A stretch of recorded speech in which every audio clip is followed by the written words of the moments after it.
as I've gotten older, I've learned to appreciate Dirk. As I've gotten older, I've learned to appreciate Paul Pierce. To the day I die, Roy Hibbert can blow dick. That's all I gotta say. I just don't think he has it anymore. Should any team want Carmelo Anthony? Blasphemous. Yes,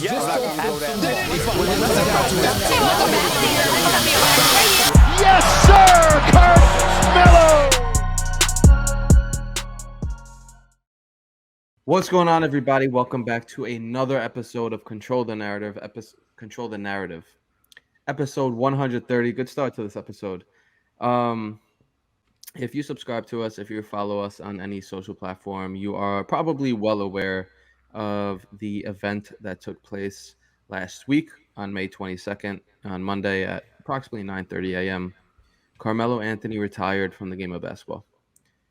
And he has been the primary subject of our podcast for almost 4 years to the day. So, we're huge fans. Everybody who's come on the show, for the most part, besides like 2 or 3 people, have been huge fans. And I've just been trying to find a way to celebrate him and to commemorate his career and do all this stuff. And, I feel like we have on social a little bit, and it's been amazing to see that dude get all of his flowers from, the basketball world, because there hasn't been many over, the last decade plus of his career. So what I did was I invited the members to hop on this special, very, very, very special episode of Control the Narrative, episode 130. And we are going to talk some Carmelo Anthony at a whole, just what do we think of his career. We're not going to do, favorite moments and things like that, because that's stuff that the general podcast are doing. We're going to dive pretty deep into it, and hopefully be something that you guys listen to, whether it ends up being 30 minutes or 90 minutes, and, just get to reflect back on his legendary Hall of Fame, 19-year absolute first ballot Hall of Fame career. It's been a hell of a ride with this podcast. This is obviously not the end. Our 4-year birthday is on June 12th. Our 4th birthday is on June 12th. So we'll be making a little bit of a pivot, obviously, with Melo retiring and him being the main subject. So without further ado, I just want to bring on 2 of Control's finest. First of all, in the top right, Brandon Lee. B. Lee, how you doing, bro? What's going on, bro? How you doing? I'm doing all right, man. It's been 9 days, and I'm still a long 9 days. Oh, it's been a long 9 days, man. So it's been, it's been weird. Like, again, we'll get into it, but to actually see that video, that's it for real. Like, it took me. I still haven't processed it. I'll probably process it when next season starts, but TBD. When reality finally hits in, I was like, damn, yeah, it'll probably hit really next season, because he didn't play this season. So next season, when I'm like, damn, 2 in a row, all right, it's probably a wrap. And on the bottom, if you've seen our YouTube channel before, you've definitely seen this man on the podcast, Lionel Elmack. How you doing, bro? Good. What's happening, everyone? Yeah, it's still processing. I would definitely co-sign that. It's been a wild ride, just to think of all the ups and downs, and definitely there've been some downs, but to see that we've got to this point and he's actually announced the retirement, it's a little surreal for sure. Yeah. And what else is a little surreal? Quick shout out to Elmac. He's on vacation. I hit up some of the members today and was like, "Yo, let's recap this shit." And he said, "I'm not missing this," and he is recording this on vacation. So shout out to Elmac. All right, man. Let's get into it. I think one thing that would be pretty cool to start off with is, how will you personally remember Carmelo Anthony? How will you remember his career, the type of person he was, the type of player he was? However you want to take this question, go for it. Brandon, we'll start with you in the top right. How will you remember Carmelo Anthony now that he's officially hung it up, which is so weird that I'm saying that shit out loud. Yeah, like, oh, he retired. Like, is he really gone? That's like, so weird. Is this true? Like, That's weird. I don't know. It's like, I consider him a legend. I I consider him one of the greatest scorers in the history of the NBA. And it's not by just like, oh, yeah, it's 40 a game, 30 a game, multiple scoring titles. If you look at that, at the pure aspect of scoring in basketball, and it's how you do it, where you get your buckets from, this and that, there's a long list of pure scorers in the league. Like, right now you got like the Hardens and Lucas and Kyrie's, and then you have guys like Melo and Kevin Durant, and then you go further back to Tracy McGrady and Kobe, to LeBron. LeBron, he still does it as well, but to Jordan, to George Gervin and David Thompson, going even further back. There is not one shot on the floor that Melo cannot, like, oh, I can't make that shot. Like, he had the ultimate confidence, the ultimate gun, never feared the big moment, even if it didn't work out in his favor. You heard all the stories, like you've heard about Shumpert and JR talk about all the stories about, how bad it got in New York, even when it got really good in New York. And no matter what, Melo he never said a word to anybody, just took the blunt of everything. It's more on me. Even if it wasn't his fault, still my fault, You got guys that come out in the media being, they're the leaders on the floor, like on the court, off the court. And Melo was a leader in that sense. He's the one that, get on my back and let's go. And granted, he didn't get as far as we all wanted it to be, what we wanted to see, but I still, he's one of the few guys that said, I'm coming to New York and I'm going to make this happen. And arguably the most difficult media market in the world, especially for sports, in North American sports. New York is the hardest place to play by far. And you can break down other different sports, cities, different franchises, but the playing for the Knicks is no joke. It's the heaviest uniform in the league. And the fact that he was willing to come here, no hesitation, and did what he could to get where he got, and gave us so many memories, and nobody gives him that credit. Because everybody, LeBron could have came here, Kevin Durant could have came here, he ended up going to Brooklyn. And it's cool. Like, you came to New York, but you didn't really come to New York. Like, you're New York, a Jace, if you guys want to break it down. But it's like the JV squad. Yeah, and Brooklyn was a good team. It just, you weren't the Knicks. That's just how it goes here. New York or nowhere. And I'm grateful to grow up watching him. Between him and Tracy McGrady, those were two favorite players of all time, and to watch one of my favorite players play on my favorite team, it has made life so much better. Win, lose, or draw, you just like it's box office moments. And I'm incredibly grateful for being able to watch him play for the Knicks. Both did, by the way. T-Mac had what, half a season? Half a season, like 30 games. Respect. So, and that was a great time too. But you got that, and then Melo shows up and does his thing. It's like, man, life is good. 2008 to 2017, you were in your fucking zone. Hell yeah. Well said, Vernon. Elmac, how will you remember Melo now that it's all said and done? I would really think of Melo as an all-time great basketball player. And I really look at it on every level. Yes, he didn't win an NBA championship, but he was successful in high school. He went to Syracuse. He played 1 year with Boeheim. They won the title. And then he went to the NBA, had a successful 19-year career, throw in the Olympics. And there was the Redeem team that had to come around for them to start winning some gold. And he won 3 gold medals. He was second all time in USA basketball scoring. Only Kevin Durant just recently passed him.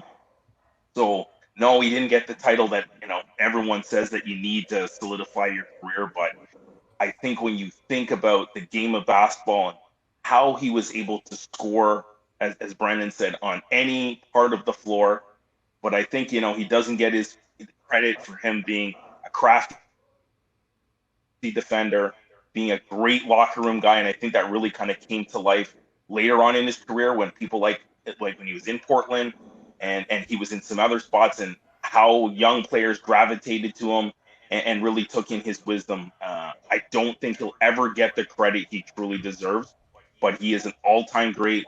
In my opinion, there's no way that anyone that is voting for when he goes into the hall should not vote for him. He is a unanimous first-time ballot Hall of Famer. No two ways about it. And anyone that doesn't vote is clearly part of this blackball conspiracy that we've been dealing with for 4+ years. It better not come back. So that's all I gotta say. We got over that hump and it was good. We everything got uncovered. Now we're past that. Don't bring that back into. I don't want to hear no manifestation about that. No. And I'll put the cherry on the sundae. The Knicks need to put that number 7 to the rafters. And we already knew the Nuggets screwed up, but the Nuggets should be do the right thing. And after those 7 amazing years in Denver, that 15 should go in the rafters. I don't care if Jokic has to get his 15 to go up there. There should be no two ways about it that franchise was nothing until Melo showed up. Facts. Yeah, I think you both summed it up really, really well. One thing that I was going to touch on that, Brandon, you mentioned real quick, is I'll always, I could sit here and talk about how he was a 10-time All-Star, scoring champion, Olympic gold medalist. Like, we can talk about his resume all day. But for me, growing up and idolizing him as a 10-year-old and things like that, I think the one thing that will always really stick out to me more than anything else, for me personally, when I look back at Melo and his career, is he always accepted the challenge. He never ran from it. And, people like, oh, I think Dame had that line where he was like, oh, you boys running from the grind, or you chumps running from the grind, or whatever it is. He never did that. In Denver, he never did that. When LeBron, Wade, and Bosh were like, hey, we need to get out and just sign a 3-year deal, not a 5-year extension, and we could all team up. I was like, I'm happy here. I got my team. I'm competing. That's all I could ask for. That they could continue improving the team. New York, we could talk hours about what he went through in New York, and didn't give up until they were just like, hey, we're rebuilding. I think he was 34, 35 at the time. Like, let us trade you somewhere. Even when we talk about adjustments, him adjusting to the triangle, him adjusting to not being the first option, him adjusting to a bench role, like always taking the challenge that was in front of him and accepting it and doing his absolute best. Like Brandon, you said it, something along the lines of, whether it turned out for the better or not, he was never scared of the moment. He always wanted the ball in his hands the last possession. He always wanted to wear that heaviest jersey in the league. And that's something that, with pride too. Yeah, You smile on his face as 100%. well. And he did it the right way. Like he understood what it meant to wear this blue and orange jersey. And like that to me, above anything, obviously we would have loved to see him win a championship, whether that was Denver, New York, LA, Portland. I didn't really give a fuck. I just wanted to see him holding up that Larry O'Brien trophy. It didn't happen. That doesn't diminish his career whatsoever in my eyes. All that tells me is that he didn't put himself in the right situations throughout his career, which is pretty obvious. Mm-hmm. But I don't necessarily correlate championships with greatness like almost every NBA fan does. Like, Jared Dudley has the championship. Is he better than Chris Paul and Carmelo Anthony and Charles Barkley? Like, I don't know. I don't think so. But yeah, man, that's like the thing that sticks out is a dude who never quit, blackballed from the league for a year and didn't quit, came back, accepted a bench role, won player of the week within 2 weeks. Like, just a dude whose perseverance, I think, has taught a lot of people who have followed his career, like us, a lot, where it's just like, yo, shit's going to happen. Shit's not always going to be in your control, like things out of your control. And you just got to deal with it. Like, if there's nothing you could do about it, you just got to handle what you can handle. And that year off when he was blackballed, that's what he did. He could have easily thrown in the towel and been like, nah, fuck this. If I'm not starting, I'm retiring. Fuck that. But he stayed ready. And we saw it in Portland. So that to me above everything, man, just the dude who represented the teams that he was on in the community, on the court with effort every single game. And again, like just talking about his game, just a dude who at it's not like he was a weak corner 3 shooter that up top he wasn't really a hot shooter from three that, like, layups he missed a lot. Like, he used to jam it on people. His mid-range was unbelievable. His 3-point shot developed at an insane rate towards the end of his career. Actually the second half of it as he came to the Knicks. So, man, just a dude who we've all been giving flowers to for a while, but it is cool, to see a bunch of people, a bunch of companies, the same ones that were shitting on him when he was blackballed the first time, giving him his flowers. So I think that to me is what sticks out the most, just his perseverance, his dedication, and just the way he carried himself through some objectively tough situations. I agree 100%. Yeah. Think about to see how off or how many different videos came out in such a short period of time. So it makes me wonder, was the word out in the league that he was eventually going to retire and people were able to move so quickly? Like, I get the Jordan video, but really, in 48 hours, we had all these legendary Knicks speak about Melo. Like, I don't know if was the word out? How did they able to I think craft it was. that video that it was so well done in such a short period of time? Well, no, LeBron said that he was like, "Oh, well, Yeah. you got something about, oh, you think I planned the video? Yeah, the video was shot a week ago. Yeah. Before you even thought about it. Like, we planned this weeks in advance. Like, this was done a week ago. Like, well, how long did it take for them to actually do the videos? Oh, this has been planned for a while. So, after the deadline, it was like, all right, so you could sign, and only a small. Once you saw Tristan Thompson get signed to Lakers because they needed a big man, I was like, Yeah. it's because after that, it was Melo to the Suns, or he's not getting picked up by anybody. Exactly. Yeah. And For that me, was like, that was it. Elmac and I met up in Salt Lake City over there. We said that if a week or two goes by and he's not signed to a team, it's probably a wrap. And we recorded podcasts, and I was just like, man, if he's not on a team in the next week or two after All-Star weekend, he's not going to play this season. And if he's not going to play this season, he's not going to sit out an entire year at 38 and then come back at 39. Yeah, but he'll come.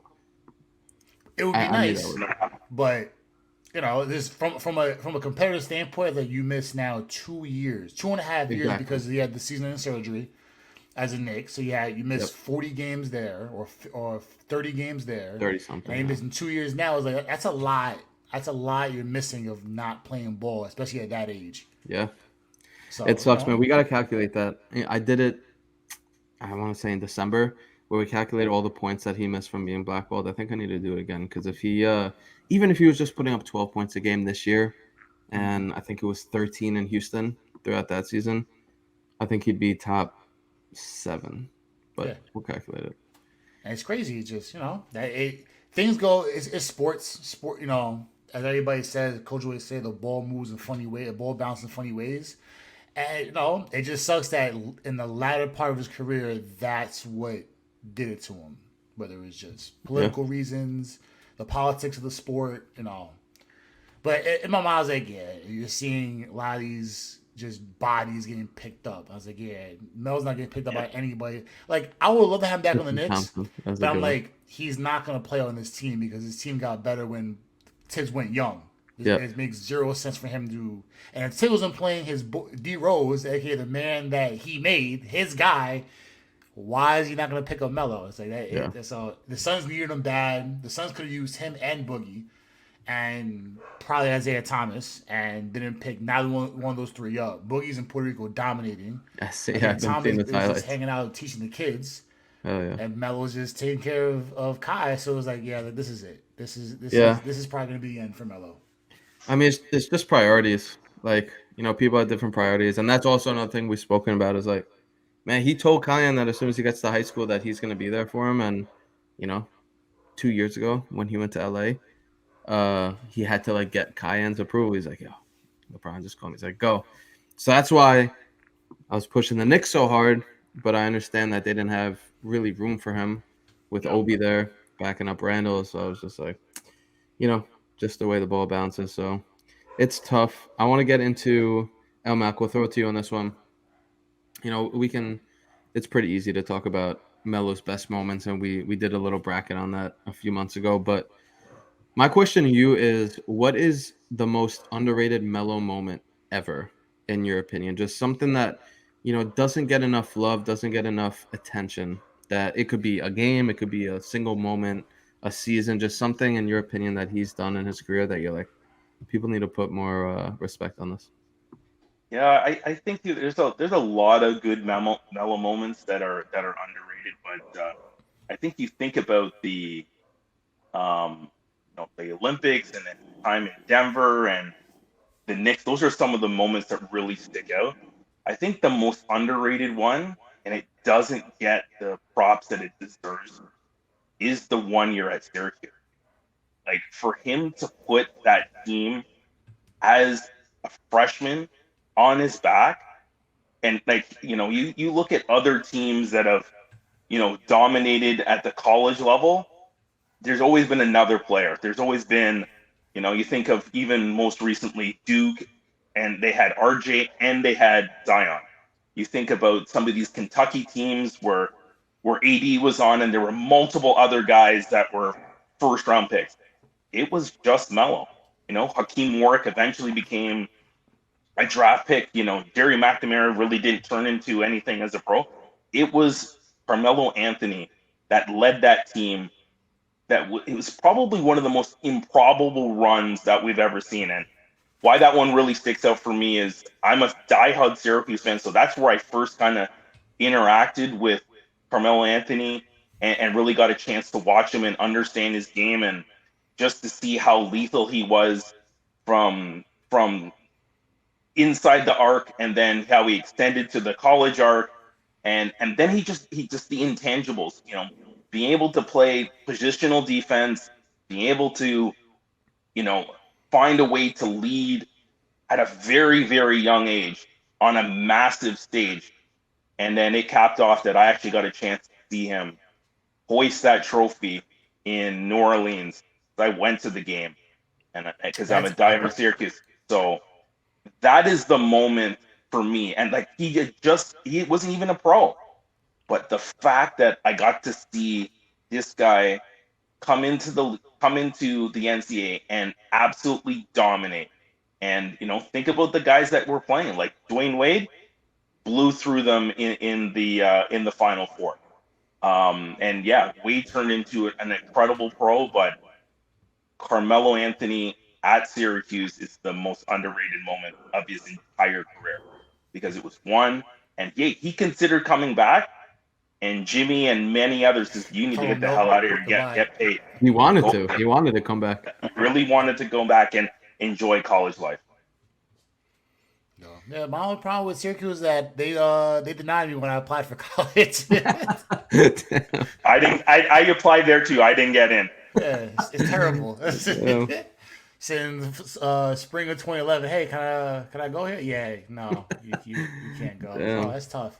But that's a great point, because people don't realize Syracuse they weren't productive in the late 90s, and then after Melo left, the Big East got better and it got bigger. Actually, it got all over the place, and it was a good 9-10 year run where the Big East, mostly Syracuse and Louisville, were just dominating all over the place. You had 18. You had the worst team. I think the poll was the worst team. They had 14 wins. And if your worst team in a conference got 14 wins, and you have Syracuse, West Virginia, Marquette, Louisville, UConn, 24, 25 wins, it's this is a tough conference to play. It's one of the best conferences of all time. It sucks it's not around, but yeah, that's a great point. And it's one and done. That's it. There's no series, no nothing. So you have one time to see these teams and see this player, and that's it. Yep. So I hear with that. That's dope.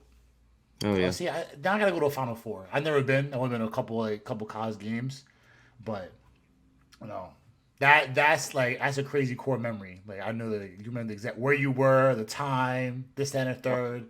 That's dope. He told the story one time on the podcast.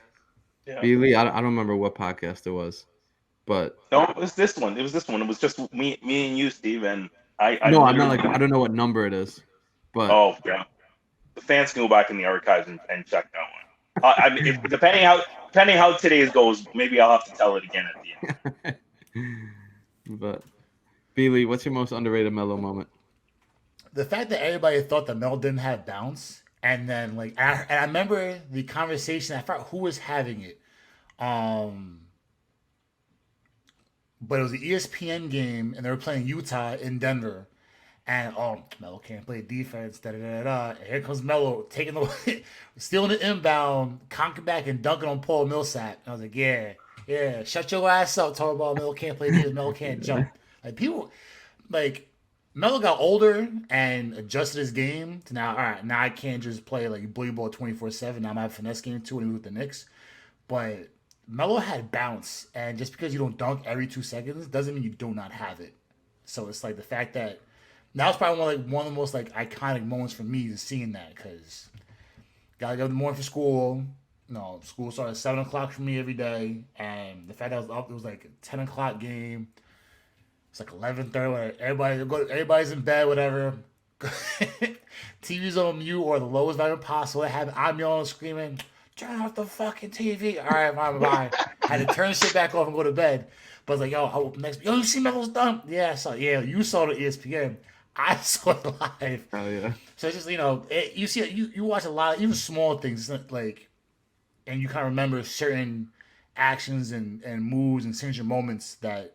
They go under the radar, like not even underrated. Like no one remembers. Like to me, that's my favorite poster of Melo. That. Him doing the which became I think is more like a cult classic now with the spin move on the baseline corner on Brandon Bass. That's another one. And now I think Filet came out with his. Showing all the lockout highlights and this and third, and you're seeing that, and it's like, oh yeah, people forget, Melo got a handle. Yeah, bro, Melo got a handle. Just because he be shooting all the time, don't mean no got nothing else. Like he has a bag. So but for me, probably the first one, I was like, yeah, like I'm like I was a big fan with the first, and then after that game, I was like, yeah, I'm a super fan now. It's over. Like I'm a fanboy now. It's over. To your point, bro, his handles are insanely underrated. Well, I'm not sitting here being like, oh, he's an all-time ball handler, but like his handles for a 6'8" dude and the shit that he was able to do, like he has better handles than LeBron. Like Melo's bag again, he's crossed a few people up and shit like that, and that spin move was disgusting, and again, just his skill, man. Like that's another thing that when we talk about what am I gonna remember about Melo, it's just his skill level and just the shit that he was able to do. People have these convos where they're like, oh, if Giannis was 6'2", he'd be flipping burgers at McDonald's and shit. If Melo was 6'2", I think he'd be in the NBA. His footwork is crazy. His shooting, obviously, his handles and shit like that.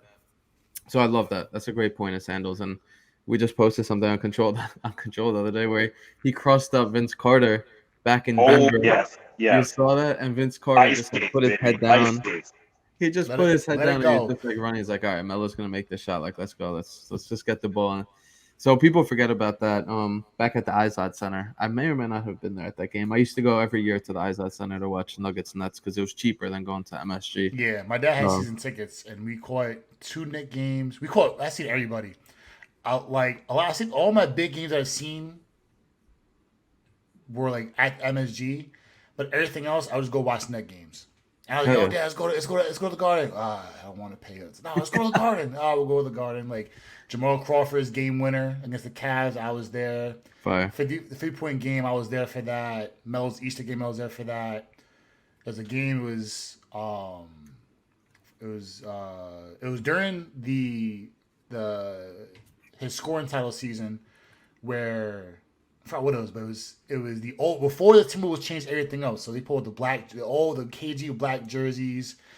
I forgot what it was. I think Melo the comeback 30. The comeback, something like that. It was they had that on MSG literally 2 days ago.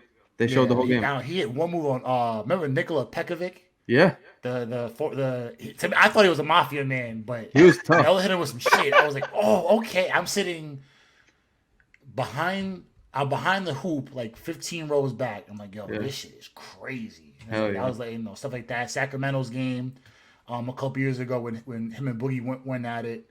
But going to the Izod Center, like I saw Denver Melo a handful of times. I was able to see we're probably at the same fucking game, bro. Yeah, it was just like All right, cool. Big games at the Garden. Go watch more basketball. I mean, it worked out for me perfectly. Hell yeah. Fire. When it comes to me, my most underrated Melo moment, like I thought about this for a while, and some people might disagree with me. Lionel went straight for the Syracuse championship. Arguably his best moment. He's like, that's still fucking underrated. For me, a game that nobody talks about because they lost this game. He didn't score 50 points. He didn't not miss a shot or anything. First of all, the 50 on all jumpers is still underrated just because I think he touched the rim like 2 times that game. No one realized that. It was all jumpers. Disgusting. Nothing within 10 feet. Disgusting. Wet. I don't know if you guys remember this game, but there was a game Melo's last season in New York where they were in Atlanta, and the Knicks went into 4 overtimes. They ended up going into 4 overtimes with the Hawks. Yeah, I think that was like a 3:00 start time in New York. Yeah, I think it was like 3-4 o'clock, and Melo just went fucking off. I think he ended the game with like 45. Yeah, something like that, and he hit the game tying, layup at the end of the fourth quarter, got fouled. They didn't call it. He comes back, hits another game tying shot with Tim Hardaway Jr. on him in either the first or the second overtime. And just like anytime the Knicks needed anytime the Knicks needed a point, they just gave the ball to Melo and he just got it. And I remember he was extra hype. And the reason I think that shit was so underrated isn't because, we've never seen that before. We've seen that from him so many times. It was just, I think it was in January, and it was at a point in the season where shit was falling off for the Knicks. And I think they were, 4th in the East at Christmas when they lost that Christmas Day game to Boston. And I remember, that team was good. We're like, we got D Rose, Noah, Porzingis, Courtney Lee. Like, I felt good about that team going into I felt good about that team going into the season.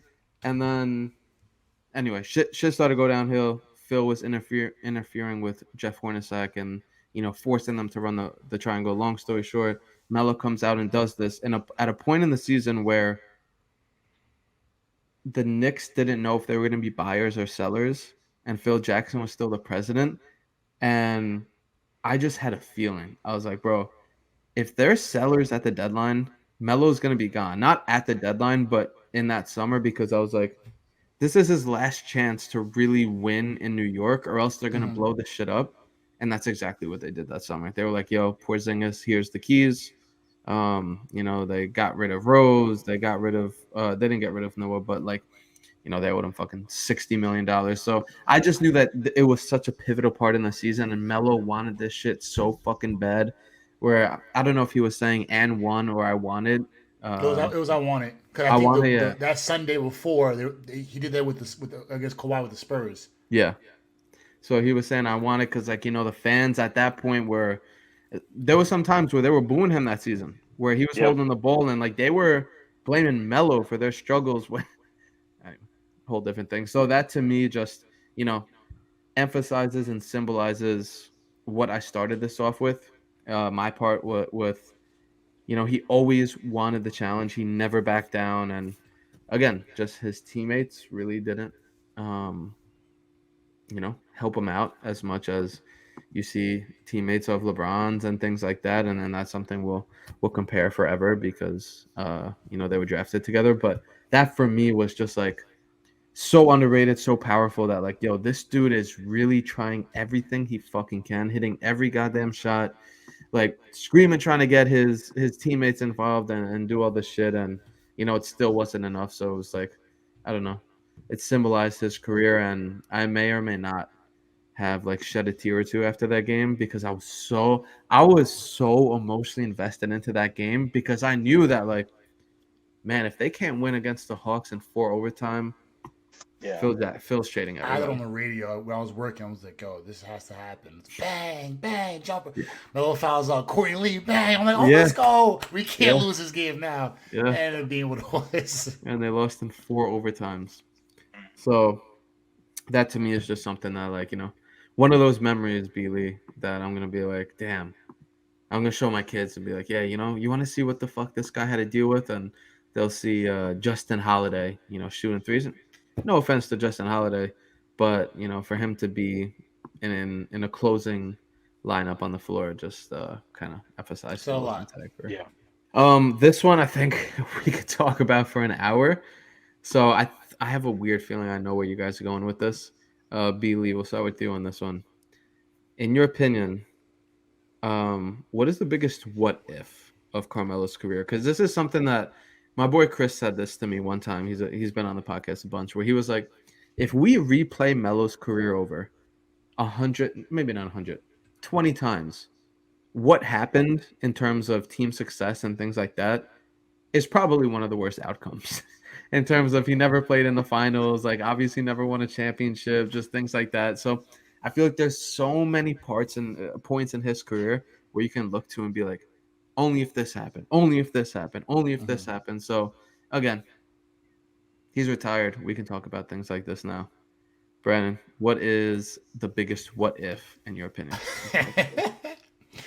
What if Roy Hibbert did not block Melo in the Oh. Bro, I say this all the time. If you want to not be friends with me, don't. There's two people. Well, as I've gotten older, I've learned to appreciate Dirk. As I've gotten older, I've learned to appreciate Paul Pierce. To the day I die, Roy Hibbert can blow dick. That's all I gotta say. The man was good. He got a couple All-Stars. Yeah. Like, because when Did he? when other people get it, it's that's popularity. Yeah, whatever. So you get a couple here and there. That's fine. Had Melo not get blocked by Roy Hibbert, and the way that game went, had Melo punched that in, that would have sent them into the finals. No There's doubt. no way Into the that finals or Miami won East the final. finals? What happened? Into the East finals finals. or the East finals? Into the finals. I'm not caring about Miami. LeBron did not want to play the Knicks the entire year. Every time they played the Knicks, Melo was frying LeBron. And it's different. It's 7 games. Everybody knows the playoffs are a different breed. But the Heat did not want to play the Knicks that year. Just that year, the Knicks had their numbers all set, and we just happened to have to deal with Indiana. And had Melo punched that ball in and not get blocked, we're winning in 6, we're winning in 7. I don't care what it is, as long as it's Knicks and whatever. I say Knicks in 6. Someone said Knicks in 7. And I took a huge fight. My boy Shane, my best friend, he was like, "Oh, you want to ruin B. Lee's day? Send him this clip." I said, "Yeah, bro. If you want to lose me as a friend, don't send me that clip. Like, just never, absolutely not."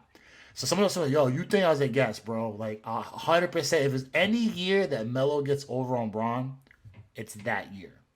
If Mike Woodson had that team in a chokehold, And defense 09. was on point, everything was working. You had guys that no one cared about were making big impacts, and no one realized, Pablo Prigioni was pretty good. Like, no, Pablo was nice. He's a 35-year-old rookie. So he's coming into a league where he's been busting these guys' ass in the Olympics in a bigger stage his whole career. And now he's the backup. He's the third-string point guard on the Knicks. And him and J.K. are teaching Felon how to do certain things, this and the third. We got JR fresh over 6 man of the year. His best year of his career was with the Knicks, 6 man of the year, fresh off of that. Shumper's a dog. You got all the right vets. You got guys like Sheed, Candy, Kurt Thomas, just keeping everybody in line. Stoudemire is slowly coming, he was slowly falling off the grid due to injuries, but we kind of knew what it was signing slowly. him with damage good as is. That dude fell off the cliff so goddamn hard, bro. How many knee surgeries, a back surgery, an eye surgery, but that was the one you needed to get Melo to get to New York. So if that's what it took, Agreed. so be it. Yeah. Agreed. It is. You had to make that move. Like, would I have minded of keeping David Lee? Yeah, I think it would have been a better fit between him and Melo than Amari and Melo. But the star power, after that, once Melo came to the Knicks, all of a sudden you got all these great pieces coming in, whether they were their major pieces or small stuff that you needed. Like, there was 7 coaches on the fucking team. Like, Rasheed Wallace was an extension. Kurt Thomas said Morris Canby extension. Jason Kidd that 1 year. Next year he's coaching the I think he's coaching the Bucks. Brooklyn. If we first started out. Brooklyn. Oh, sorry, with Brooklyn. Okay, right away. Next year, it goes right into coaching. Prigioni, right into coaching. Like Raven Fell, I think he's coaching down in college down south. Like all these guys are just putting everybody into play in perfect situations to do stuff. So to me, had we got out of Indiana, it was a sheer LeBron versus Melo, and another classic. We had a great series this year. Granted, we lost to the Heat. Shout out to them going to the finals. That was a great series. We would have got that with even a bigger matchup with two Titans with Melo and LeBron.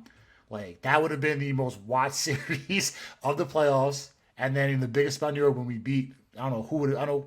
Maybe things would have been different because who they played the Spurs that year? Yeah, I was gonna say. You think they won it all? They beat the Spurs. Yes, but then again, who's got you? Granted, that was Kawhi's coming out party. Yeah, it was Kawhi's coming out. But it's like name the it's and Pop's like Pop and Bill Belichick are the same people, just in two different sports. But it's like look at the youth that the Knicks had compared to the aging vets that the Spurs had. That Knicks team was old as shit in the playoffs. But look at the Spurs. So it's like Tim Duncan was like 170 and still putting up numbers. Yeah. So it's like, does this carry over and get it done? Two oldest teams in the finals, but the Spurs were crazy. Running on fumes for years, and I think we got a look back against to get back from '99 and win it. And Melo wins, pick it. Knicks in 6, Knicks in 7. And I would never disrespect the Spurs. Like Popovich is a god, and he takes G League teams and makes them like consistent. So it's like I just feel like that would have been like, yeah, we're going. I don't care about Miami. Let's go because everybody knows it's gonna be a war. Get out of that. We find Melo one triumphant victory would have been over LeBron in the conference finals, and then on to the championship. Bro, the impact that would have had on New York. It's over. It's over. It would like a Toronto won with Kawhi, and Toronto fell off the grid ever since. But people are still there, like Kawhi, Kyle Lowry, they're still like Kawhi will be forever endowed as 100%. A GOAT. He's a legend up here. 1 year. One and done. 1 year. 1 year. One all they did was swap DeRozan. His jersey right now. All they did was swap DeRozan and Kawhi. I mean, Jakob Poeltl's he's good now, but at the time it was like, yo, who the fuck is this guy? It was literally a DeRozan for Kawhi swap. DeRozan got better in San Antonio, and Kawhi just I'll change the dynamic here and win it. Yeah. And after 1 year, he's a greater Raptor than Vince Carter. Like, that's crazy. And imagine what Melo did if you want to hear. So does that make Melo bigger than Walt Frazier and Patrick Ewing and Bernard King? Like, he would have been. This is what we're doing now. Like everybody, but maybe Clyde. Maybe. That's what I'm saying. Like you're gonna and then you start having that conversation, and now that narrative becomes crazy around the country. Not only just New York and the tri-state area, but it's like, yo, is Melo the greatest nigga of all time? Like I think he's top 5. To me, I think he's top 5. 100%. But if he wins one, is he the greatest of all time? Like he's in the conversation. He's in the conversation. What are we doing here? So you can just break down that whole time. Where's Woodson now in the coaching in the coaching tiers? Like, where's LeBron? Woodson was a really good coach. Where's LeBron? They just them not even making that ripple effect that would have had on NBA is crazy. Yeah. And that was the moment. And Roy Hibbert took that from me and the rest of us. I'll forever hate that man for that. I love Paul George. There are rumors that Paul George was the Knicks. That's dope, man. I love Paul George. Roy Hibbert, no. Wherever you are, stay where you are. Don't show up to society. If you see this now, Roy, you had a great career. Enjoy yourself, but go fuck yourself. Yeah, and the worst part about this, and then Elmac will throw it over to you, is he either has a picture of it or a painting of that block in his house. That's your moment. Yeah, that's what we doing now. Piece of shit. Yeah, that shit hurt. That shit hurt because that was my bachelor party weekend. So I am wearing all Knicks at the golf course. I'm in the club wearing Knicks gear, and that pivotal game came down to that block, and literally I was done. I literally had to like leave the club, and I was like, I don't know, should we just go home now? Like the momentum I think we're so upset. They had to like rally me to keep the weekend going because I was totally checked out at that point. Respect. It was so painful. I think we were up 2. Melo gets the ball, kicks it No, back we were in the middle. down. The Knicks were down. You're down. It was de- But they were down coming two. back. Shumper was hitting threes. Jarrett Copeland, and that was like, yo, that like let's. I don't know Had the that exact gone in, score. the momentum would have just swung it all the way through. It was over. Like it was just a bona fide Yeah. fact. This is it. Yeah. And then watching how it panned out, the day, like it sucks. All right. I don't think I have never watched that game back yet. I think I watched it once. No. I was like, yeah, fuck No, that. Bro, I will never watch that again. Yeah, that's why in the doc we didn't show that. Yeah. I wasn't showing that shit. I said the way I'm like, nah. I was like, yo, bro, if you show this, I'm like, yo, what are you Nah, doing, bro? I would have threw a can of soda, like, whatever. Bro. I would have threw a fit. Oh wow. It's that. So I think if I go with my moment, there's the obvious one is if Melo went second overall and ended up on this. I think that's a moment a lot of people will talk about. I'm going to avoid that one. I'm just floating it out there because it has to be included. Maybe, Steve, you're going to take that one. But I think I go back to Denver, and you think of like the epic battle he had with Kobe. If they just had one more piece, they beat the Lakers and they win the title. And like the narrative for Melo's whole career changes if they won a title in Denver, which was definitely possible. And if you think about his career until like the first black ball, he had no career average or season average worse than I think it was 20.8 points. Like when he took off in Denver, he was scoring 25, 26 a game. Yep. And I still think about, obviously with Kobe passing, just you watch the highlights of them, the two of them going back and forth. It's unbelievable to watch Melo's footwork, Melo accepting the challenge of wanting to guard Kobe and go head to head with them. And I think if they just had one more player, one more scorer, that it just didn't have to be Melo or nothing, they could have beaten the Lakers and they would have won the title like in his first 5 years of his career. And the narrative for everything, the blackballing, it would look totally different. I think he could be in the league right now. The black ball would be irrelevant because he's a champion. Like, what are you gonna tell Melo now? He did it in 04 or he did it in 09. Like, yeah, but he did it before he came to the Knicks. Yeah. Like, and I think that's where it became, because if he went anywhere else, I don't think the black ball would have happened. I think because he came to New York and did what he did, and didn't do what he wanted to do, I think that played a big part. Anyway, if he was in Jersey, all right, cool. We would have got him like at 35. Cool, Yeah. Asian superstar. Nick's going Nick at the end of the day. Nick's for clicks. So it's like, even then, that's Kobe. Kobe has 4. Kobe has 4 instead of 5. So that changes now. The whole conversation with him and Shaq become, who's really better? Because I got one without you. You got one without me. So it's like that changes a bit. Was 09 the first time he won without Shaq? Yes. Yeah. Because remember the Celtics won in 08. In 08, and then the Lakers won in 9 and 10. Gotcha. Yeah, because they beat Boston, they beat Orlando. Gotcha. And Orlando was that was prime Dwight Howard. He was killing the league. They just, Phil Jackson figured a way to nullify him because he treated Dwight like he was Shaq. He was like, all right, well, this is an easy adjustment, and we saw how that panned out fairly quickly because I think the Lakers won in 5. I think. Yep. Yeah. So that was they won handedly, which is crazy if you think about it. Like, you win in 6, you win in 5. Like, you don't want to lose in 5. Like, no, you still got a game. No, you win in 6. It's a tougher series. Like, hey man, listen, however you want to break it down, the semantics of it all, a lot of that changes. But I think with the Pistons thing, they would have won regardless because of how well that team was built. And they even said like, whether Melo came off the bench, which would have been sick, or if he was a starter. Like, all those guys were established players, and as long as they got Rasheed Wallace, that team was going to win. That was the only guy they needed on that roster to actually make things happen, and everybody said it.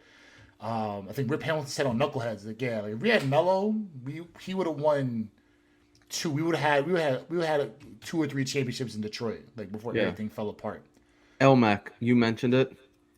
That's what I'm going with. I don't even think this one's close. If I'm being like those 2 moments that you guys just said, like Lionel, we can even go back to just them inbounding the fucking ball. Like they were down 2 at the time. If they just inbound the ball in 09, they have a good chance to take both in LA. And then you see what happens in Denver. But for me, man, like I speak about this all the time. And also, I know I'm kind of going everywhere, but I want to make sure I say this. Brandon, you said if he didn't go to the Knicks, he would still be in the league.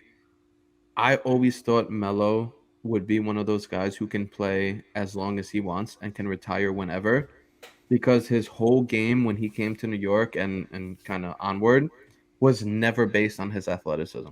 No. His skill, his IQ, his leadership, being that vet. Like I always thought, not that he would be a Udonis Haslem type of guy where he's just sitting, cheerleading, but that he would be a guy who would play absolute worst case scenario 15 minutes a game and come in and score some points and shit like that. But anyway, so that's still like he would have been what Vince Carter was. Yeah, and just maybe some more playing time. Yeah, he would have just aged out. Yeah, so that shit always bothers me. But for me, man, the biggest what if, like, again, you guys just mentioned it real quick. If he has a successful career in high school, he wins and does everything he did in college, and the Pistons won that very first year. They won in 2003, 2004. If Melo comes in fresh off that college run that a lot of people give respect to, and even Lionel still is saying that shit is still underrated, and wins his first year in Detroit, and I put the over under for that team at 2.5 rings. Like they for sure get another one. It's like, do they get 2 additional ones? So you imagine the narrative then. 2.5 is high. 2.5 is high. That means that they're going on a 3. I'm saying, I would say they would get 2 rings. They get 2 more out of that team, because I think there's things that would have happened within that locker room that would have prevented a 3rd one. Because a 3rd one is real hard. We saw what happened with Jack and Kobe. We saw even what happened with just the Celtics winning 1 in 08.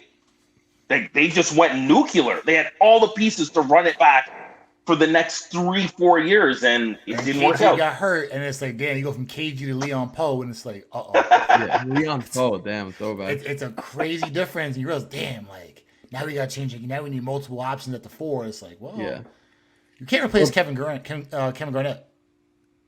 That team was so ideal. Obviously, like that was a great defensive team. Like historically, like they were historically great defensively. And again, the only thing that kept them from a dynasty was not having a go-to scorer. And they had a go-to scorer that they could have used from day one with the 2nd pick, and they drafted Darko Milicic. And Lionel, I think they win 3 minimum with that team, just because it was perfect. It was so perfect. It was so set I love up. the take, though. It was so set up. And who's the first to go then in Detroit? Because that ended up being, I think, Billups got moved 2 years after that championship, and they got Iverson, and they were then Rip went to Chicago. Yeah. And Wallace went to Chicago, Cleveland. Oh, you're right. And then they went to Chicago to end it. And then I forgot where she was. Tayshaun Prince was there the longest. I think he ended up with the Greg Monroe and Josh Smith teams. Yeah. So it's interesting you said who's the first to go. I think in the scenario that they take Melo, Tayshaun. I think they keep him for defense. I think Rip Hamilton is the first one to go, because I think Melo becomes everything that Rip was and gets the ball in his moments and then partially in Melo's moments. So we could easily have had in 3 years a 25-point score, but instead of in Denver, he's in Detroit. And you have Chauncey's leadership, You have Rashid, and Ben Wallace, Twin Towers down low, and then you have the best wing defender. Like Rip is the guy that can easily come out, and Melo take over and be the go-to guy down the stretch. It was so perfect. It was so I fucking think- perfect. I think Larry Brown has it where he would have had Melo off the bench, which I would have no problem. I would have done the same thing. I don't care.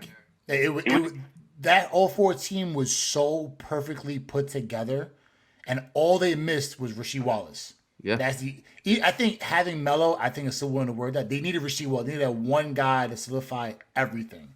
Yeah. And I think that would have been like, yeah. And after a year or two, it's like, dude, what do you do now? Like, you had to give Melo a starting job now. Like, he's Yeah. and he should have got rookie of the year too. Well, that's been spoken on 1,000 more times. Can you just imagine that Pistons team being led by Carmelo Anthony offensively, beating LeBron en route to championship after championship, and Melo signed with Jordan Brand? It was the year after Jordan retired. I'm not sitting here and saying Melo would have been the greatest player of all time if that had happened, but like that immediately puts him into the like, yo, could this guy become the GOAT if he just won in Syracuse like that? If he just won 2 championships minimum in his first 4 years. For him, that's 3 straight. Yeah, He was exactly. That's Detroit, what I'm saying. like That's what I'm saying. Like 2 minimum in his first 4 years. Like that puts him on another level. That like then does he still come back to New York? Who knows? Like I that think he ripple will. It's effect. interesting because I think you even got to consider what would have happened if Melo played in the Eastern time zone at the beginning of his career. Yeah. Like for him to be on a nationally televised game in the Eastern time zone in Detroit versus being lost in Denver, like you've been just looking, you had to see the box scores to know that he was lighting it up. And at that point, you were probably even looking at computers. Half of us were still looking at newspapers at that point. Yeah. But like, it would have been unbelievable the fanfare he would have got. And again, Steve, you're leading us down a path that Jordan retires, Melo takes the torch, and now you're talking about who is arguably in the top handful of players in the league as a rookie. Who's your top 5 in the league? So at that point, it was what? Kobe? Based on accolades, Kobe was clear-cut the man after Jordan left. Then you got Dirk was Shaq. probably up there. You got Tim Duncan. Those 3 all for it, 1, 2, and 3 of the league. AG. 4, and then what else you got? You got D Wade. You got once you get to 2010, when his second half of career, because I think most athletes say like win the chip first and then make your money after. Or I want to break it down, but if you could do both, it'd be great. He won now. It's like, do I want to be a Piston my whole life? Like That's what I'm he saying. said before, he was like, And he would be like, yo, fuck it, let me come back home. yeah. And now it becomes like, all right, well, he won 2 chips, or he won a championship, let alone 2 or 3. He's got hardware already. Now I'm not playing to win one in New York. I'm playing to play for the Knicks. So all that pressure that the media put on him is now gone. Obviously, the city, we won a championship. We've been down for one. My dad was 15 when they first won it. 13 and then 15 when they won it. So it was like, I don't know what it's like for a championship, It's like seeing that happen. Now it's like, I'm not here. I'm here to win. I'm here to play ball. I'm here to play for the Knicks. All right, yo, you've won already. Show us what it's like. And now you create what LeBron has. Everywhere LeBron went, I want to go win. Exactly. I wanna win. Exactly. So, all right, real quick. Yo, I just got top 5 MVP voters. MVP, I don't know, players from that year. Can someone guess the top 5? And what year? 03, 04. The Duncan win it? Was it 03, 04? Did Tim Duncan win it? KG won it. KG? Oh, that's right, because KG had that. It was like he was like 20. He was like 26, 13, and like 4 with like a steal and like 2 blocks. He was a savage that year. And he was, I don't know if he won or he was up there for Defensive Player of the Year at the same time. Yeah. And that's another team too. That Minnesota Timberwolves team should have beat the Lakers, but we won't talk about that. So top 5, Yeah. Kobe. Kobe's in there. KG T-Mac? is in too. Who else? T-Mac. T-Mac is not top 5. No, what he's number was not. Kobe? Kobe was 5. KG was 1. So you're missing 2, 3, 4. Tim Duncan. Tim Duncan 2. Okay, yeah, 'cause I Vince. think he won This is in 03. tough. This is tough though. Vince. No. No. Okay. Shaq. No. Iverson. No. Damn. D-Wade. Jason Kidd. No. No. Kid was 8th. uh, This is tough. You want me to tell you? Dirk. Dirk, no. Yeah. Paul Pierce. No. You go ahead. Ready for this one?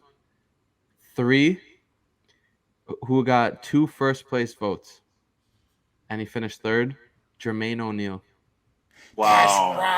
That's right. Yo, another one. He was if injuries didn't hold him down, Jermaine O'Neal would have been a dog for years. Jermaine O'Neal finished 3rd. And 4th, I can't believe I'm saying this out loud, Peja was 4th. Oh my gosh. Peja Stojakovic? He was 4th overall in MVP voting. He put Was up that with the Kings or with the Hornets? He was sacked. sack. Okay. 24 points a game, 6 rebounds, 2 assists. He shot 43% from 3. Great. Yeah. Crazy. Sniper. We could talk about Curry, Harden, and Dame Lillard. Let's not for like Ray Allen, Stojakovic. Hell yeah. All those guys were Hell yeah. dogs, and we were shooting like that. So that was the top 5. Melo actually, he finished tied for 14th in MVP voting. That's He fine. got 1 point. That's top 15 though. His rookie year. LeBron was 9th, of course, off Makes the hype. sense. But man, it's just like, again, I started this question off with this because, when we look back at his career now and it's like, he never won a ring, he never played in the finals, and people attribute that to him not being a great player when, like, again, just so many. It's funny that all 3 of us picked different things because I thought all 3 of us were going with Detroit. But, like, again, I think that just goes to show that it really could have been, if the Pistons drafted him, if they just get past the Lakers, if they just get past the Pacers, like, so many things that would have had a monumental impact, positive impact on Melo's career. And it just didn't happen. So it sucks. But let's get to our last question. Okay. Who we at now? Elmac. So everybody has their favorite Melo moment. I want to know, what do you think was the funniest Melo moment? This could be like a missed dunk that he had. It could be an interview. It could be, I don't know, a commercial, just something that you remember when you first saw the first time, like you were dying laughing. I would tell you the funniest Melo moment is actually a personal one. So no one else saw it except for me and him. What happened? So at this point, this is his rookie year. I'm working at Foot Locker, Toronto Eaton Center, and I'm the manager. About 8:30 at night, I'm going to the game. The first game he plays in Toronto, and 3 other guys, and I can't remember. I think Chauncey Billups was part of the entourage that came in. No, Chauncey wasn't on the team. It was a bunch of the bench players that were on the Nuggets at the time. They were all looking for sneakers. 2 of them needed Air Force One, so I had my staff help them. I'm at the front of the store. A shoe that was on our shoe stand at the front, it fell into the hallway. So I go and pick it up, tie the laces back, and then literally I just saw like chest wash past me, and I looked up and I said, "Oh, hey, Melo," and I just turned and just put the shoe back, and then like I froze. What? And I'm thinking, like, everything is just racing through my head. Oh my God. Syracuse, Carmelo Anthony, Denver Nuggets. He is in my store. And I'm like totally fanboy. Like I literally, like, I can't move for about 10 seconds. And like, he's like, guys, like, you're ready to go? Like, we got to get out of here. And it's like, this is the guy. This is the guy. And it's like, he's got to sign something. We had a strict rule. You're not supposed to get autographs from famous people or athletes. Yeah, fuck that. And I said, screw it. I said, what do I have? What do I have? And then the light bulb goes off. I have the first slam cover in a Denver uniform. I run to the back. I get a Sharpie, actually a pen, because I couldn't find a Sharpie. And I go to Melo. It's like, hey, I'm a really big fan. I actually went to New Orleans to watch the game when you won the title. Could you sign this slam for me? He says, yeah, of course. He signs it. But like the fact that like I just casually said hi to him, Were your hands like shaking just when you did some, oh, trembling. It's like, hey, I can't rip it. Like I'm sweating through my uniform. I just had to go put it in my bag. And then people are going to like, who is that guy? And it's like, How you dare guys don't know. So I start telling them the whole story, tell the whole New Orleans thing again. And people are like, really? That was him? And I was like, yeah. So that's my story. Your fandom was locked in from that day forever. Oh, forever. Forever. Is this what it's like to be in front of a god? That's dope. That's a good ass story. Yeah, I go lie, my that's dope, bro. See that again? That's a core memory. You can't forget that. That's like one of those unforgettable things. Like that's so fire. You got one like that, Beely? No, I wish. I mean, I do all the time. You go to games like I've gotten the peace sign to Mitchell Robinson. I've gotten, I'm seeing RJ Barry. You see him walking on, yo, what's good, bro? Yo, and they walk on by. Anthony Donahue runs the Knicks fan stuff, so I'm going to go watch. It was Knicks Bucks last year, the Quentin Grimes breakout game, and you seen I was like, yo, Giannis. He was like, oh, what's up, man? I was like, oh, it's my guy. Yeah, nice. All right, cool. Stuff like that. If I had that with Melo, I'd have died. If I died the next day, I would have died a happy man. Like it is what it is. You're gonna get it, bro. At some point, it's like, yo, this is as greatness. I think watching the growth of Melo, like from coming on like I Am Not Michael Jordan, starting out with his first couple of commercials, him doing I think it was the Melo threes that came out when he's like it's him versus him, and then he's the referee, 7. He's the announcer, and he's the photographer and stuff like that. I think you get to see things outside, and that's the beauty of having like Fulton did a great job at that. Like his thing about the Olympics, about everybody, hey Melo, yo, here's a tribute video, and he's just shitting on the kids for saying, oh, I got 3 gold medals, against like Peru or whatever he said. So just like you're so disrespectful, but he took that in stride, and that was again, he didn't care what you had to say about him. He just went about his business the way you want to go about it.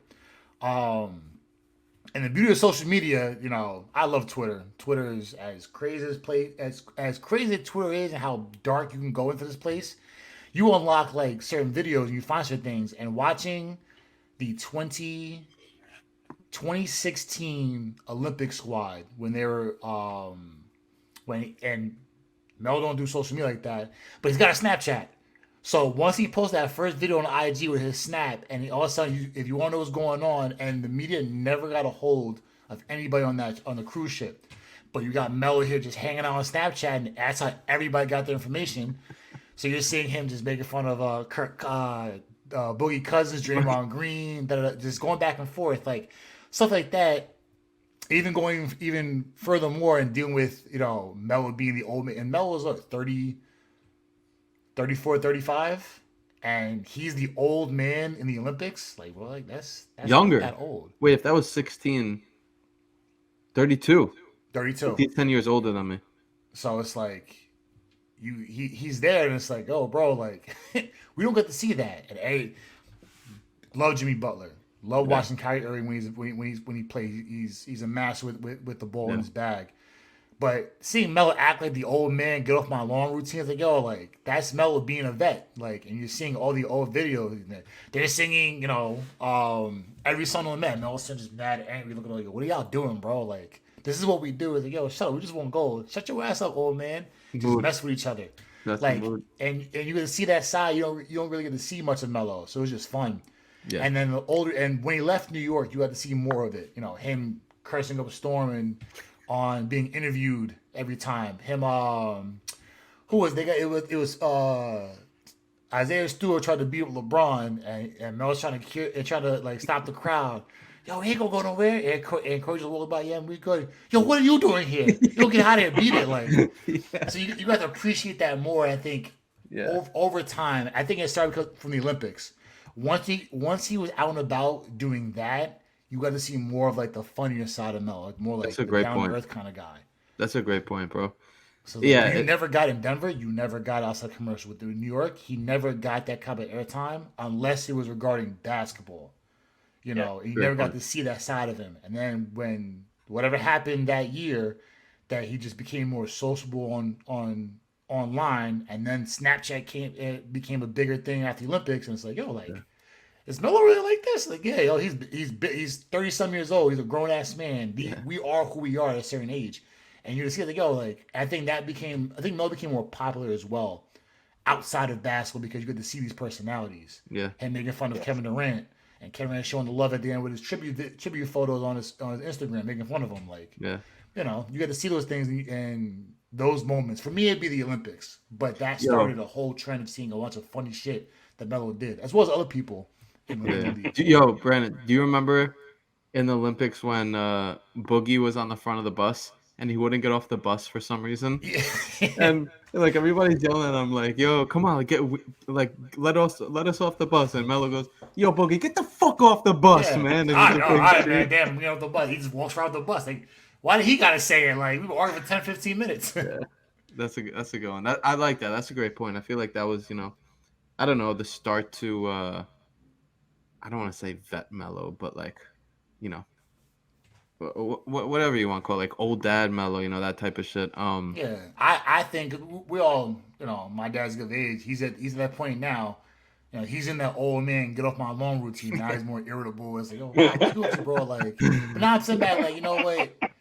He's at that time of age, and in sports, I got 3 knee surgeries. I'm all over the place, beat up from playing sports. I'm about to be 30 in October. I'm 30 going like 55 in basketball years. And Melo's here saying new patella tendon, this, that, and third. Like, Melo's 33, 34, going on like 80. Like, these guys are beat up bad, and it's taking a long time to recuperate. Seeing these guys, like, I'm tired of this. These young boys doing this and third. Like, bro, you're 34 years old. Like, 5 years ago, you were the middle age, still in your prime.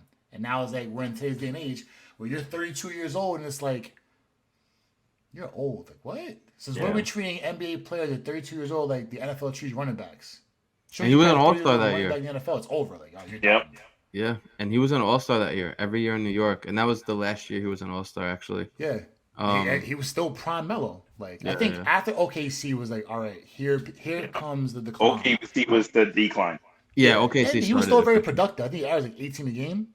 Yeah, his numbers were not good though. Like percentage-wise, he was just trying to fit in. They didn't have a plan for him. Like that shit was rough.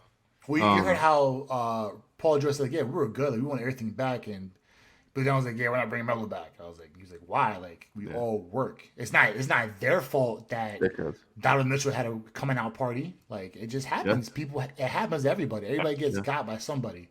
For OKC, the price for that team was, Donovan Mitchell. Shout out to Westchester County's finest. Yo, you guys didn't say this one yet. I can make this one pretty quick. The road Melo, the bodega Melo. Yeah. That to me, like, that was around that era too, Brandon, where, like, I don't know what year that was, but I think it might have been like 2015. It was like, I don't know. I feel like Melo almost had to not take himself as seriously when shit started going downhill in New York. Obviously, and they crucified him for it. Take it seriously, bro. Like, like, what are you doing? Like, this is, and everybody loved it, but the reporters, the media themselves, like, oh, what's this guy? This guy's not being serious. And I was like, he just dropped like 30 against on Utah. I think he just the game winner against Noel when they played the Sixers. Yeah, on the left baseline, on the left wing for the game winner. The next night he said with Lala and Lil Kai holding him out like, nigga, chop cheese. Well, what's Melo doing in the road, bro? That to me was legendary, man. I have a shirt of that one. It was cool to see his personality, and like, LMAC started off with Melo signing that thing from the magazine. Like, Brandon, you'll see it one day. We'll put something together for Control, and like, I'll make sure you're there, obviously, for sure.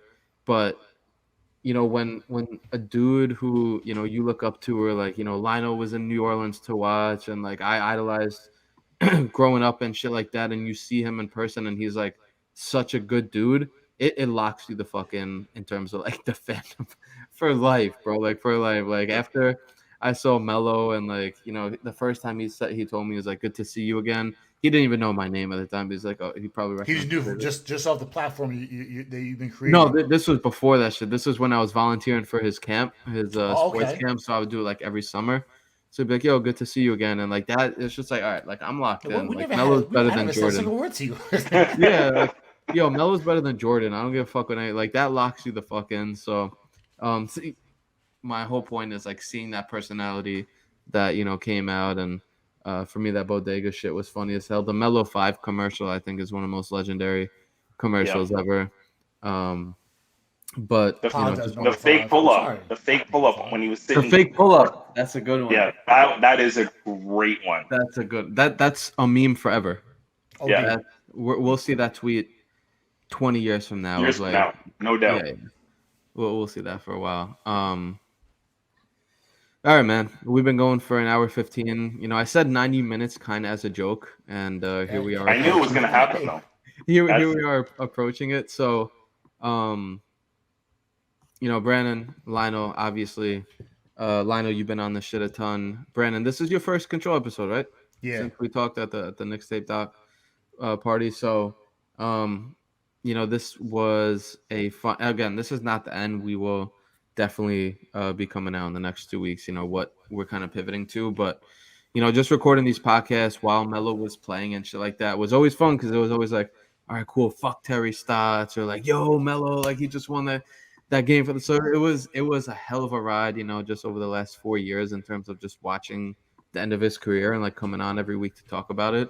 And people like you two, that whether it's fucking Brandon pulling up to the Knicks tape party literally by himself, just like DMing me. I just saw our DMs before. It's like, yo, how the fuck do I get here? Like I'm outside or whatever. To, like, Bro, that Lionel shit, it fucking- was a fucking amazing to have. Like, I yo, know. what is it? I'm like, oh, I know. okay, cool. to Lionel fucking being on this shit for years and years, and then meeting up in person a few times. So, man, it's been so much fun just watching his career like in this format. A lot of times it's been stressful as fuck, where like I'm up watching Portland games and Laker games, and that shit's ending at 1:00, and I gotta be up at fucking 7 to take the train into the city for work, and they just lost in a bullshit ending. So It now was I'm pissed all off. worth it though. Yeah, and to bring all that shit in, like this shit was all worth it, bro. Like the community that we have now, where we post anything on Instagram and get dozens and dozens of comments, and like people always DMing, people in the Discord and shit like that. So like, again, man, just like something that I feel like we've all felt alone in this Carmelo Anthony journey as a fan, and to come together and be like, yo, I feel the same way as you. You're not crazy, and for like thousands of people to do that shit together has been really cool. So thank you both for taking time out tonight. But before we end the show, the 130th episode of Control, that's pretty fucking wild. I want to give you both the opportunity to control a narrative. It doesn't have to be Melo related, it doesn't have to be basketball related, it doesn't even have to be sports related. So whoever has one, I will give you the floor to control a narrative. Lionel, you got one? Yeah, I got one. Oh, So thank for a minute. I will tell you, my narrative is cheer for what you want to cheer for and love what you want to love. Life is just way too short, and so many things happen. We've come out of a pandemic and all of these different things that have happened in life, and I could have chosen any basketball player to be a fan, and I chose Carmelo Anthony from the time he was at Syracuse. And there have been lots of ups and a lot of downs, and people told me I'm crazy, that, oh, LeBron is better, or he'll never be Jordan, or he'll never be this or that, and oh, he'll never be this or whatever because he didn't win MVP. He didn't win a scoring title for how long, and then he did one, and then no one wanted to talk about that. Scoring titles don't mean anything. And it's like, oh, he didn't get enough triple doubles. Well, he had 2 in his career, and Then we saw what Westbrook did. So like every How many did you have? possible way. Oh, I didn't play pro all day. All right, cool. That's not a Yeah, lot. exactly. Like people just want to tell you what you should like because that is the popular thing. I chose a path like you guys to cheer for this guy, Carmelo Anthony. And this is who I love as about. He's my favorite player ever. And from how he plays to how he carries himself, I still mimic when I go to the yard and I'm with my daughter. I do these. She's just learning now in basketball. This jab step, pump fake. She just learned it last week. It's like, hey, Winnie, now that you know what it means, come and let's watch some Carmelo clips, and you will watch someone do it at a level that you've never seen anyone do it. So I think my narrative, I would tell you, is like, this is the player that I love and I've watched for 20 years, and I wouldn't have it any other way. No title, no big deal. Hey, he's got 3 gold medals. He won a national championship. There's a lot to be proud of. There are moments that I wished, you brought up the Roy Hibbert thing, and I was not. I just it Nothing totally you can tell me. throws me off. Roy was good. No, fuck Yeah, him. it totally throws me off. But like, I always will cherish the moment in time is when I heard that my favorite player got traded to my favorite team, because it just doesn't happen that often. I'm watching the Nuggets. I'm buying Nugget stuff, but I'm cheering for the Knicks. And these two worlds colliding for the time that it happened, so much better. and every moment that was a super high was like multiplied because my favorite player is doing it for my favorite team. So that is a narrative that I'm going to share: is love what you love, because life is just way too short. Beautifully said, Lionel. I'll piggyback off that, and it's more so just people in general. Like, bandwagon jumping is probably the nastiest thing I have ever seen when it comes to, and like, loyalty goes a long way, and people tend to not give that enough credit. Loyalty goes a long way, and if you're to pick a player, I'm gonna give Dame a whole lot of credit, and I'm probably gonna give Booker and Giannis the same thing. Because I low-key think Jokic might leave Denver. If he wins one, it's like, all right, cool. If he goes play with people that he actually wants to be around, unless Denver creates that for him, that's something different. I think Doncic is good. He's gonna bounce. He may be a Knick in like 2-3 years. Don't sleep on that idea. Dame could have bounced twice. Melo could have bounced twice. He stayed. Come to Chicago, stayed. Brought Chicago here. Dame could have left. Dame could have been a Knick twice. Now you got Brunson. Now I'm all set. Dame could do what he go to Oakland. He's got the torch now. Yeah, Team Brunson, baby. Is Dame the better player? Yeah. Could have been a Knick twice? Yeah. But Jalen Brunson's here now, and Jalen Brunson's balling out. So everything else is dead. We don't care about it no more. We have our guy now, and We got we're our rocking point out guard. with it.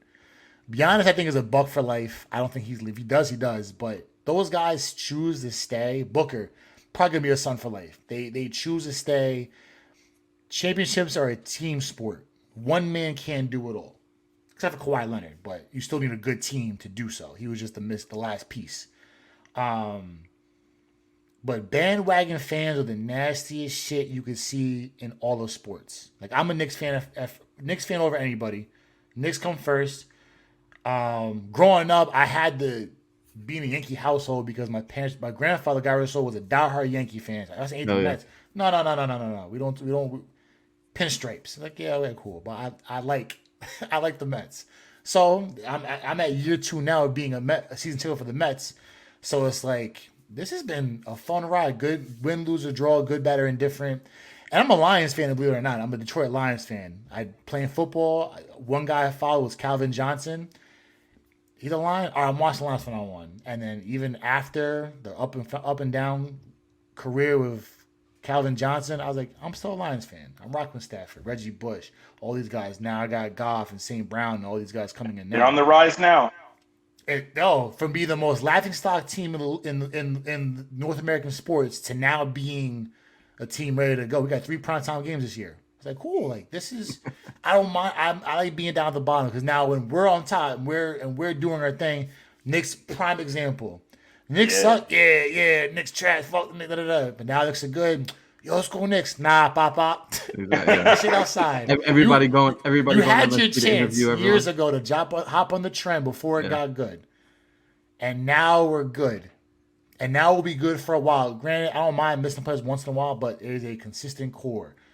Brunson, Randall, and RJ, Grimes, Mitch, quickly, and now it's Josh Hart. I think Randall might be on the move now. Now we got Obi as well, so it's like it's a great young core to work. Tibbs is one of the better coaches in the league, and Leon Rose is a great executive. So it's like the culture is set, the team is looking really good, and it's a lot of bright spots for the future. So if you wasn't with us when we had Marbury, Crawford, Richardson, Jared Jefferson, Eddie Curry as our starting five. So when we were starting games with Langston and Galloway as our starting two Shout out guard. Langston though. He was good. He's just not a starter in the NBA. Yeah, he was our starter. Yeah. Langston Galloway and Chris Duhon. Alexei And Chris Shved. Duhon's the one with our assist record. Like, bro, like, listen, if you wasn't there for that, Jordan Hill's our starting center. I don't want to hear nothing. I don't want to hear nothing. I don't mind Jordan Hill. Jordan Hill was solid. He just wasn't the 9 pick or the 10 pick. Fair.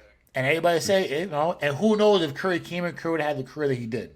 We don't know that. But in hindsight, we wanted that. I was cool. I wanted DeMar DeRozan. I wanted Brandon Jennings, DeMar DeRozan. Brandon Jennings was my guy. I'm glad I got to see him as a Knick too. He's one of my favorite guards ever to play. Yeah. And Baron Davis too. But we got them at the end of their careers. Yeah. But pick a team and stick with it. No one's mad that you're a fan of the team. We're mad at you because you chose to be a fan of this team when they were good, and then you left when they got bad, and now you're back on it again. You and your girl got problems. You go dump your girl off rip. Hey, nah, it's one argument you got. Nah, like figure it out. Figure it out. Otherwise, divorce rate would be even higher than what it is now. Like marriages go, you get in a fight with your wife, all of a sudden it's like, you know what? I'm divorced. It's a wrap. Really? Yo. Over a phone bill? You didn't pay the bill on time? You missed your half of the rent or whatever it is? You didn't pump gas in the car? You would fight over that? Because you said hi to the garbage man? Why are you talking to that man for? You talking to me like, yeah, this is what we're doing now. You going to jump ship already? And then now it's you back on it again? Nah, yo. Put your feet in the sand, stay 10 toes down, and be loyal. Fair. These bandwagon fans are just nasty. It's a nasty world. I'm gonna combine what both of you just said for my narrative. This will be the last thing. Is don't let people say that your opinion and your thoughts don't matter because you like a team or a player that isn't as good as the player or team that they like. There's been so many times over the years where people are like, yeah, you're a Melo fan. What do you know? It's like, or you're a Knicks fan. Like, what do you know about basketball? It's like, what the fuck? Like, because I like a different team or because the guy that I choose to follow since 2004, like, hasn't been in as lucky as situations as your guy. Like, I don't know shit about basketball, or like, because I watch a team who isn't as good as basketball than the team that you follow.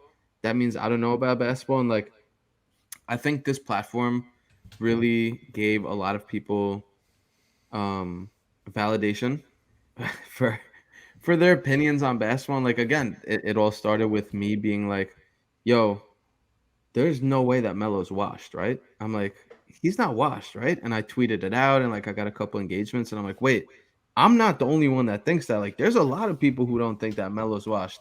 And again, it's just like, oh, you're a Melo fan, you're a Knicks fan. Like, I think that's a good way to like combine both of what you guys just said is, like who you like who gives a fuck what people say. Like, oh, you like this guy? It's like, yeah, like that's my guy. And then also once you pick that, it's like, yo, stick with it. It's not like, yo, shit gets easy. Like all of us easily could have switched players, at the last half of the Knicks tenure when shit was going downhill. It's like, fuck this. Like, I'm going to go like Curry. I'm going to go like whatever the fuck it was. But, I think us and then also everybody who followed us and shit like that, that was pretty cool to go through all that shit together. So I think that's kind of a good way to sum this all up. So, again, Lionel, Brandon, for real. I was not being serious. I was kidding when I was like, yo, 30 minutes or 90 minutes, but here we are. So thank you both for coming on and joining tonight. It's been fun as hell recording these podcasts again. I'll DM you guys on the side and kind of inform you of what we want to do moving forward, because I obviously want you both and everybody, all the members, to be a big part of it. So thank you, Lionel, for all the countless fucking hours that you've hopped on these podcasts, and even on fucking vacation still, and Brandon, Happy for all for the here. support, pulling up to the Knicks State party and shit like that. Like, it's I been had to. It was only a matter. I was like, I got it. yeah, it's been cool just like meet people like you, through this podcast and shit like that. So again, it all starts with Carmelo Anthony, and it's been pretty cool to go through this journey with you guys. So on to for the real. next chapter. Yeah, on to the next chapter. Yes, And sir. you guys will definitely be the ones to hear about it first. And again, obviously want to get you guys involved. So Yeah, we'll it's reach been out. fun. It's been fun. Very Appreciate fun. it. Stay mellow as always. And that's a wrap on his career. Wild. All right, boys. Peace. Take All care. right, guys.